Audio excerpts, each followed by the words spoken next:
بہرحال جب حضرت موسیٰ کو اب اللہ تعالیٰ نے طلب کیا 40 دن کے لیے کوہ طور پر، اس کو ہم چلا بھی کہہ سکتے ہیں، 40 روز کی اللہ تعالیٰ نے ان سے ریاضت کروائی، مشقت، روزہ اور یہ کہ عبادت اور ذکر الہی، اس کے بعد انہیں اللہ نے تورات عطا فرما دی۔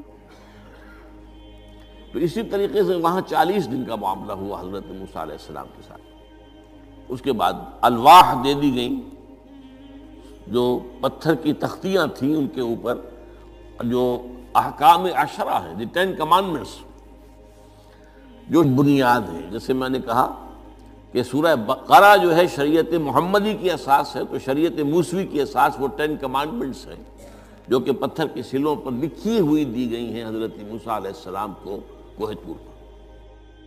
اب پیچھے کیا ہوا؟ حضرت موسیٰ کی اس غیر حاضری میں سامری کو موقع مل گیا، اس نے گمراہ کرنے کے لیے ایک شعبدہ دکھایا، اور وہ شعبدہ کیا تھا؟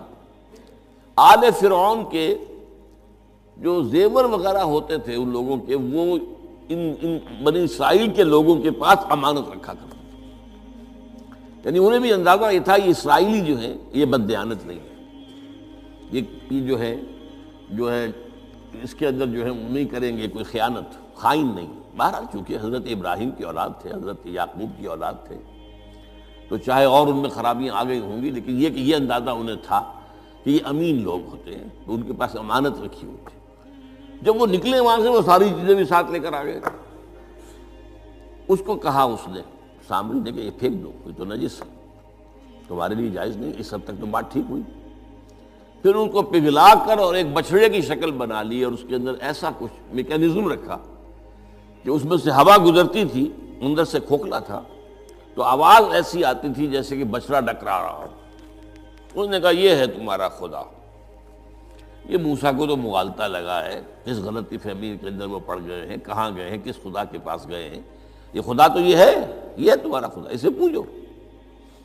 بہرحال وہاں کچھ لوگ جو ہے کافی بڑی تعداد میں لوگوں نے پرستی شروع کر دی۔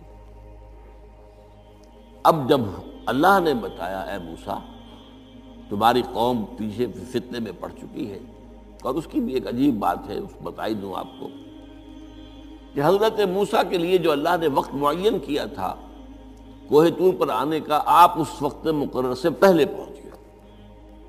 شوق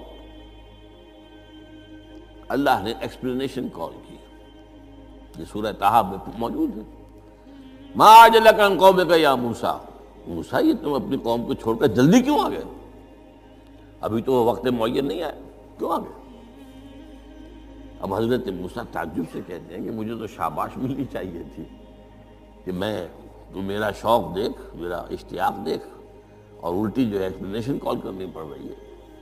قال عجلت الیک ربی لترضیٰ، پروردگار میں تو جلدی کر کے آیا اس لیے تو راضی ہو جائے کہ تیرے طلب کرنے پر میں وقت معین سے بھی پہلے پہنچ گیا ہوں۔ فرمایا نہیں، یہ اجرت جو ہے یہ ایسی خطا ہے تمہاری کہ تم نے در حقیقت جو یہ غلطی کی ہے اس کی وجہ سے سامری کو موقع مل گیا ہے کہ اس نے تمہاری قوم کو اضلھم السامری، سامری نے گمراہ کر دیا۔ یہ خبر پا کر اب حضرت موسیٰ علیہ السلام جب آئے ہیں واپس اپنی قوم، اس کے لیے جو الفاظ آئے ہیں یہ سورہ اعراف کے اندر ہے۔ فلما رجع موسیٰ الی قومہ غضبان آسفا، یہ غضبان، یہ غضب کی ایک انتہائی شکل ہے۔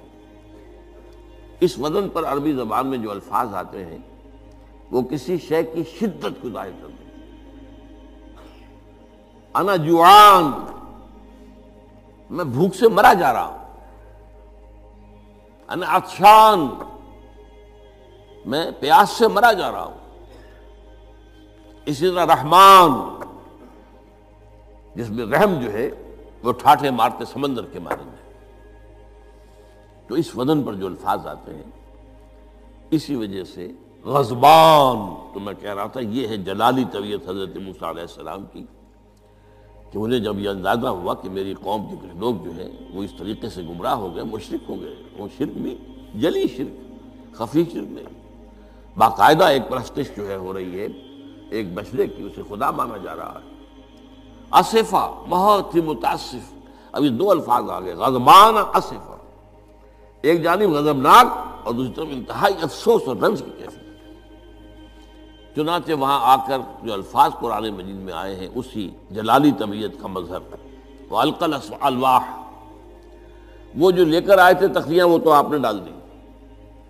وَأَخَذَ مِرَاسَ أَخِيهِ يَجُرُّهُ إِلَيْهِ، اپنے بھائی حضرت ہارون کا سر پکڑ کر، بلکہ داڑھی کے بال پکڑ کر اور پیشانی کے بال پکڑ کر گھسیٹا. یہ تم نے کیا کیا؟ میں تمہیں خلیفہ بنا کر گیا تھا یہاں، تمہارے ہوتے ہوئے اور یہ کام ہو گیا. تم کیوں نہ میرے پیچھے آ گئے مجھے بتانے کے لیے؟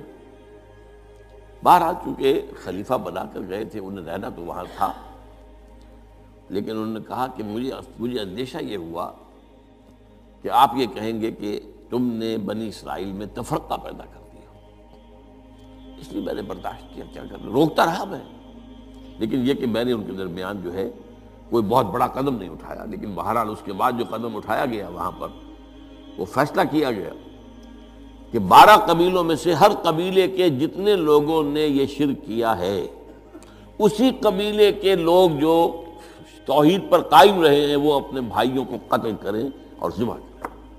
تو تورات کی روایت کے مطابق 70,000 یہودی قتل ہوا، اور یہیں سے قتل مرتد کی سزا اسلام میں یہ قتل ہے. یہ سب بات لوگ کہتے ہیں جو منکرین حدیث ہیں آج کل اور روشن خیال ہیں، اور جو اپنی روشن خیالی کا جو سند لینا چاہتے ہیں مغرب سے. تو مغرب کا تصور تو یہ ہے کہ یہ انسانی حقوق میں سے ہے.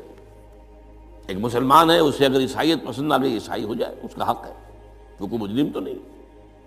یہ تمہاری شریعت میں یہ کہ قتل کر دیا جائے، یہ تو جو حقیقت جو بنیادی حقوق ہے انسان کے اس کے خلاف ہے.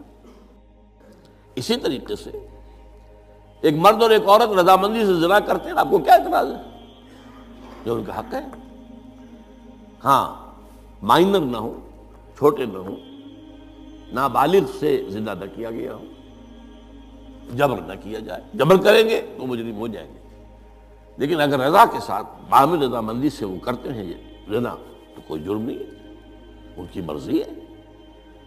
تو یہ سارا تصور جو ہے حقوق انسانی کا، جس طرح کا ایک مبالغہ آمیز تصور دنیا میں ہو گیا ہے، اس کی روح سے ہمارے ہاں بھی جو لوگ ہیں جو انہی کو ماڈل بنا رہے ہیں اب، تو وہ کہتے ہیں کہ جناب قرآن میں کہاں ہے مرتد کی سزا، اس طرح قرآن میں کہاں رجم کی سزا. تو یہ جان لیجئے کہ یہ دونوں سزائیں حضور نے اپنی سنت کے ذریعے سے نافذ کی ہیں، لیکن اخذ کی ہیں تورات سے. ظاہر بات ہے کہ حضور سے پہلے جو شریعت موسوی تھی وہ لاگو تھی. یہودیوں کے لیے شریعت موسوی تھی، آج تک بھی ہے. عیسائیوں کے لیے بھی حضرت مسیح یہی کہہ کر گئے تھے کہ یہ نہ سمجھنا کہ شریعت موسوی کو ختم کرنے آیا ہوں میں. Law of Moses, don't think I have come to destroy law. This law of Moses will be applicable to you. وہ تو سینٹ پال نے ختم کیا ہے. اور آج کی عیسائیت جو ہے یہ عجیب مذہب ہے جس میں کوئی قانون ہے ہی نہیں.